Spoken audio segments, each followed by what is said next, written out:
특별한 수요일에 특별한 동찰 특수통. 오늘 만나보실 특수통은요, 꿈꾸는 기관사 김영훈 전 민주노총 위원장입니다. 안녕하세요. 네, 안녕하세요.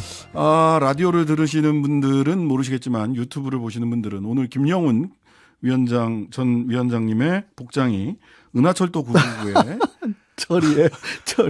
철이 내지는 차장님 복장입니다. 네. 그런 복장으로 맞습니다. 오셨네요. 네. 자, 12월 중순입니다. 한 해 마무리하면서 결산해 나가야 될 시간인데요.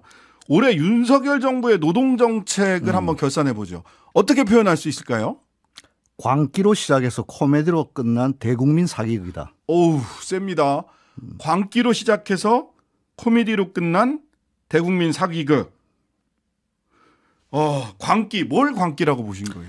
대통령이 새해 초부터 건폭이라는 신조어를 만들어가지고 건폭. 딱 보니 건폭이네. 건폭이다. 이렇게 얘기했다고. 네. 그리고 대통령실은 대통령이 직접 만들었다고 뭐 자랑까지 김은혜 했는데요. 홍보수석이 나와서 네. 자랑했습니다. 이게 건설 노조를 조폭에 빗대어서 한 말인데요. 네. 대통령 말이 떨어지고 나니까 국힘에서는 온 동네 방네 청년 일자리 가로막는 뭐 건폭, 그 현수막도 안 붙였어요. 뭐 무찌르자 공산당 예. 수준으로 되고, 조선일보는 무법자 건설 노조 1685억 뜯어내. 예. 이래가지고 거의 건폭몰이를 하기 시작했는데, 네. 결국 그 결과는 제가 그때도 표현했습니다. 세상에서 가장 슬픈 노동절. 예. 모두가 기뻐해야 될 노동절날 고 양해동 열사가 검찰 조사를 앞두고 분신 한가하셨는데요. 네. 저는 이 자리를 빌어서 고 양해동 열사의 유서하고 같은 날 나온 윤석열 대통령의 노동절 메시지를 한번 비교해 보고 싶은데요. 네. 양해동 열사는 유서에서 이렇게 말씀하셨거든요. 죄 없이 정당하게 노조 활동을 했는데 네. 업무 방해와 공갈이라니. 이 말은 양해동 열사가 우리 헌법에 규정한 노동 3건이 네. 어떤 것이고 윤석열 정권의 노동 탄압 본질이 무엇인지를 정말 적확하게 말씀하신 건데요. 네. 노동자들이 단결해서 사측과 교섭할 거를 갖다가 조폭에 비유해가지고 교섭을 공갈로 매도해버리면요, 이 헌법상 권리는 부정되는 것이고, 이거는 진짜 빅토리아 시대 18세기로 돌아가지고 빅토리아 시대 그때 정말 단결 금지법이라고 있었어요. 있었습니다. 이렇게 되는 것인데 이 근대법을 완전히 왕조 시대로 되돌리는 것 아니냐라고 한탄하셨는데요. 이것이야말로 이 정권의 노동탄압 본질을 그대로 보여줬는데, 반면에 윤석열 대통령은 노동절 메시지라고 내놓으신 것이, 대통령의 메시지 관리가 정말 비문도 많고 말도 안 되는 소리 많다는 건 어제 오늘 이야기가 아닌데, 대통령 자신의 발언도 그렇고, 제가 깜짝 놀란 것은 노동절 메시지 이렇게 시작합니다. 오늘은 133번째 근로자의 날입니다. 이거 언론에서 안 맞는다. 언론에서 많이 안 다루던데, 지구상 어떤 나라에도 133년 근로자의 날은 없습니다. 맞아요. 자, 제가 말씀드려 볼게요. 세계 노동절은 다 아시다시피 1886년 시카고 노동자들이 8시간 노동제 쟁취를 위해서 투쟁한 걸 기리는 전 세계 노동절이죠. 프랑스 대혁명 100주년을 기념해가지고 1889년부터 5월 1일을 기리자 해서 세계 노동절이 됐는데요. 그렇죠. 우리나라에서는 2번 변질이 됐어요. 첫 번째 변질은 해방 후에 일제 식민지 때는 지난번에도 말씀드렸지만 노동자 다 해산시키고 국가 총동원령 내려가지고 노동절을 못 지냈는데, 해방되자마자 우리는 노동절을 지냈단 말입니다. 5월 1일 날. 그런데 이승만이 갑자기 58년도에 자신이 만들었던 대한노총 창립기념일 3월 10일을 노동절로 바꿨어요. 그러다가 그 하야하고 나서 박정희가 쿠데타 해가지고 국가재건위원회가 만들었는데, 3월 10일 노동절, 이 노동자도 싫어가지고 근로자의 날로 바꿨어요. 그러니까 3월 10일로 날짜를 한번 바꾸고 명칭을 박정희가 근로자의 날로 바꿨는데, 이게 이제 YS가 94년도에 아예로 가입해야 되고 OECD 어쩌고 하니까 뭐 이게 부끄럽잖아요. 부끄러우니까 날짜를 5월 1일로 돌리면서 명칭 그대로 근로자의 날로 둬서 오늘에 이르고 있단 말입니다. 그래서 정확한 표현은 133주년 세계 노동절이라 하든지, 근로자의 날을 굳이 쓰고 싶다면은 박정희가 만들어낸 신조어 근로자의 날 70번째 근로자의 날입니다. 여튼. 그래서 저는 이게 정말로 역사성도 없고 노동에 대한 기본 관점이 없다 이렇게 생각합니다. 이렇게 써서 올리는 그 133주년 근로자의 날이라고 써서 올리는 연설비서관은 대통령님 자르셔야 됩니다. 이건 말이 안 돼요. 부끄러운 우리 몫입니다. 저도 전문을 다 안 읽어봐가지고 이런 일이 있었는지 몰랐네요. 네네. 대통령을 굉장히 이상한 사람으로 만들 수 있는 그런 연설문이기 때문에 이렇게 하시면 안 됩니다. 여튼 건폭이라는 광기로 시작을 했는데 그 결론은 어떻게 났느냐? 예, 법원에서 판결이 그 돈 뜯어냈다는 원래비는 임금이라는 것 아닙니까? 가해 업무에 대한 임금이라고 대법원 판례까지 났고, 네. 그 다음에 건설노조에 가입했다는 이유로 해고시킨 노동자들이 노동위원회에서 잇따라 부당해고를 넘어서 이렇게 해고시킨 거는 노조 활동을 지배 개입하기 위한 부당 노동 행위다. 네. 이 윤석열 정부와의 노동위원회 그렇게 판결을 내렸고 네. 타워 크레인 조종사들 면허 취소한다고 원희룡 장관 뭐 다니면서 온갖 면허 취소 조치했는데 안 돼요. 행정심판위원회에서 다 기각됐지 않습니까? 안 돼요, 함부로 면허 취소할 수 없어요. 그러면 결국 법과 원칙 말하시는 대통령이 이쯤 되면은 양해동 열사에게 사과하고 그 건폭몰이 했던 장관들 경질해야 되는 거 아닙니까? 네. 그리고 결과는 어떻게 됐습니까? 순살 아파트 건설 현장은 정말로 무법천지가 되어가고 있습니다. 네. 자, 이런 광기로 시작을 해서 코미디 끝났다. 코미디 하면은 정말 빼놓을 수 없는 게 노동시간 개편이죠. 주 69시간 노동시간 개편. 네. 대통령이 뭐 3대 개혁 중에 첫 번째는 노동개혁이고 노동개혁의 첫 번째는 69시간 노동시간 개편이었는데 네. 이게 얼마나 코미디냐면은 69시간 개편안은 정확하게 말하면 근로기준법에 대한 정부의 입법 예고안이거든요. 그렇죠. 대통령이 행정부 수반인 대통령이 국회에다가 이렇게 법을 바꿔달라고 하는 거를 제출했는데 여론의 반발이 심하니까 느닷없이 노동부 장관한테 여론조사. 아니요. 노동부 장관한테 먼저 69시간 너무 과하다. 맞아요. 먼저 캡을 혼냈죠. 주 60시간 정도 돼야 되는 거 아니냐라 이렇게 이야기했는데 그 다음 나온 말이 더 뒷골 잡는 이야기였는데 대통령실 핵심 관계자는 그거는 대통령 개인의 의견이다. 이게 나라가 망조. 그래서 제가 대통령이 따로 있나? 대통령이 주 60시간 이상은 무리다. 이 말도 웃기는데 대통령실 핵심 관계자라는 분이 그거는 대통령 개인 생각이고 이 세상에 대통령 개인 생각이라고 이야기하는 대통령 핵심 관계자 누굽니까? 그분 아직 그 자리에 계시면 이상한 거죠. 예.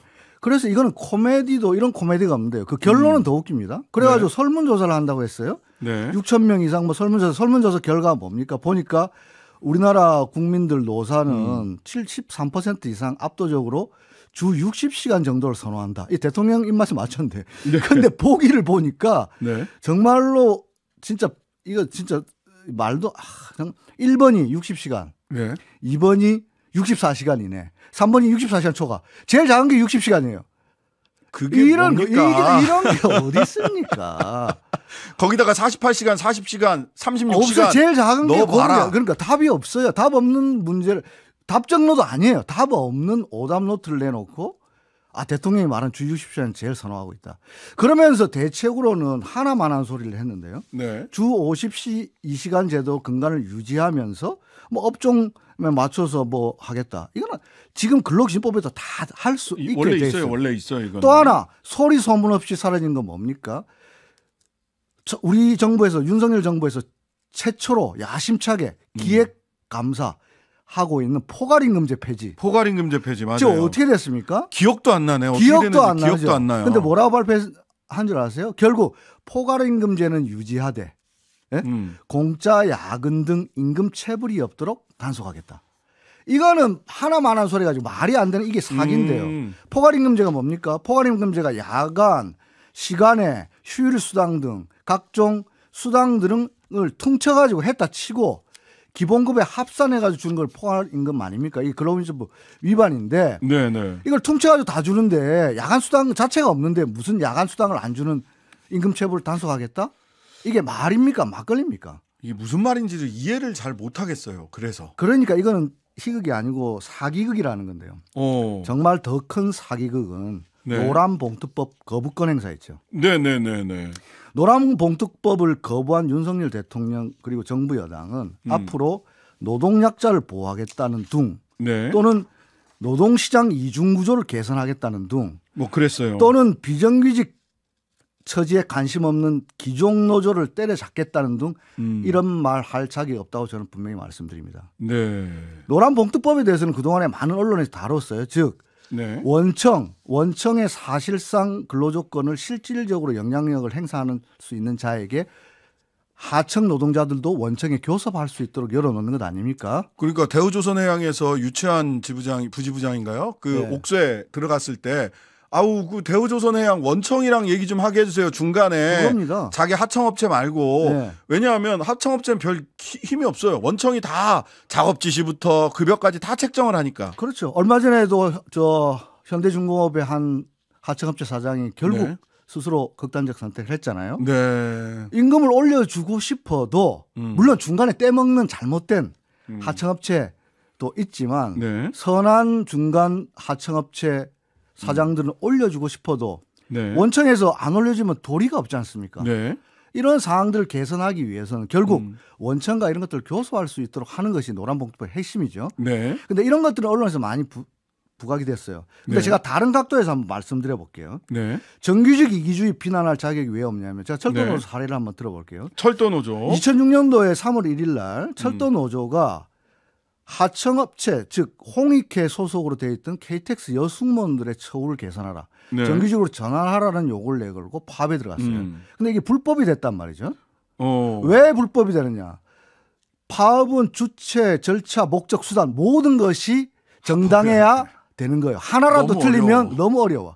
예. 하나라도 틀리면 불법이 되는데 주체, 노동조합이 절차, 파업 찬반 투표를 거쳐야 되는데 목적에서 틀어졌는데 즉 철도 정규직으로 구성된 노조가 왜 권한도 없는 코레일 사장한테 소속은 홍익회 사장이니까 이 사람이 철도공사 사장이 홍익회 소속 근로자들에 대한 처우 개선할 재량이 없는데 네. 없는 사람에게 처우 개선을 요구하니까 이거는 불법이다. 네. 네. 자, 정규직 노조가 하청 노동자들의 처우를 개선하라고 원청에 요구하면 바로 불법이 되는데 네. 이것을 바꾸지 않고 정규직 노조 이기주의 어떻게 타파합니까? 결국 그 파업이 불법이 되니까 노조 지도부 징역 가고 해고되고 조합원들 징계 맞고 손배소 100억 맞았습니다. 네. 이래놓고 이 정부가 하청 노동자들 노동약자 보호해야 된다. 정규직 노조 이기주의 철폐하자. 이거 비겁한 대국민 사기극이다. 네. 저는 근데 이제 그 대통령이 거부권을 행사하면서 노란봉투법 같은 경우는 불법 파업을 양산하고 그다음에 사업자의 재산권 행사를 제한하는 손배 청구할 수 있어야 되는데 그거를 아예 막는 거 아니냐? 손배 청구할 수 있죠. 예, 손배 청구를 아예 막는 게 아닙니다. 할 수 있습니까? 손배 청구를 예. 할 수 있죠. 손배 청구를 할 수 있는데 다만 그 지위에 따라 그것도 양보한 거예요. 예. 원안에서 많이 양보한 거죠. 예, 지금 노란봉투법은 손배 청구를 하는데 여러 사람한테 똑같이 그렇죠. 연대 책임을 물어서 똑같은 부작위 액수를 연대 책임이라고 해가지고 조합원 전체한테 야 다 100억씩 내. 그렇죠. 이렇게 하지 말고 노조 탈퇴하면 빼죠. 예, 노조 위원장 주된 책임이 주된 있는 책임자에게 더 많이 하고 그리고 다른 사람들한테는 그리고 적게 하거나 하지 피해액의 말아라. 상한을 이번에 하청 노조가 파업했다고 470억을 물었잖아요. 그럼 바꿔 말하면 하청 노조의 노동력이 그만큼 중요하다는 겁니까? 네. 하청 노동자도 월급 200만 원밖에 안 되는데 그럼 470억이나 되는 부가가치를 만들었다는 거예요? 그런 주장이고요. 네. 어쨌든 사측에서는 정부 측에서는 그런 주장을 했습니다. 이 주장을 제가 정확하게 전달드리는 이유는요. 노동조합의 입장을 주로 노란봉투법 관련해서 전달했다는 이유로 방심위에서 저희들에게 행정제재 권고를 내렸기 때문에 이 코너의 특성상 그렇게 얘기할 수밖에 없는데도 그렇게 하셨더라고요. 그래서 제가 사측의 입장, 대통령실의 입장을 정확하게 전달해 드리는 겁니다. 방심위에서 참고하세요. 중대재해처벌법 50인 미만 사업장들 유예한다고 이야기하는데 50인 미만 사업장에 정말로 이 노란봉투법이 필요하죠. 기업 입장에서도 그렇지 않겠어요? 네. 하청업체 입장에서는 주고 싶어도 못 주는데 원청하고 잘 교섭하면 그게 노사가 모두 윈윈하는 것 아닙니까? 네. 자, 지난 3월부터 매달 한 번씩 청취자들 만나셨습니다. 네. 올 한 해를 마무리하면서 우리 청취자 여러분들께 노동자이자 시민인 또 시민이냐 노동자인 청취자 여러분들께 마지막 인사를 좀 해주시죠. 네, 우리가 연말 이 코너가 없어진다는 얘기는 아닙니다. 연말 인사입니다. 연말 되면 우리가 제일 많이 하는 말이 덕분에란 말인데요. 네. 이 덕분에는 정말 심오한 노동 철학을 가지고 있다 생각됩니다. 노동은 우리 개인의 삶을 영위하는 유일한 수단이자 우리 모두는 누군가의 수고로 타인의 노동으로 우리 공동체를 구성하고 있거든요. 정말 덕분에 청취자 여러분들 덕분에 또 지금 이 순간에도 어딘가 누군가를 위해서 또 자신을 위해서 일하고 있을 노동자들 덕분에 잘 지냈고요.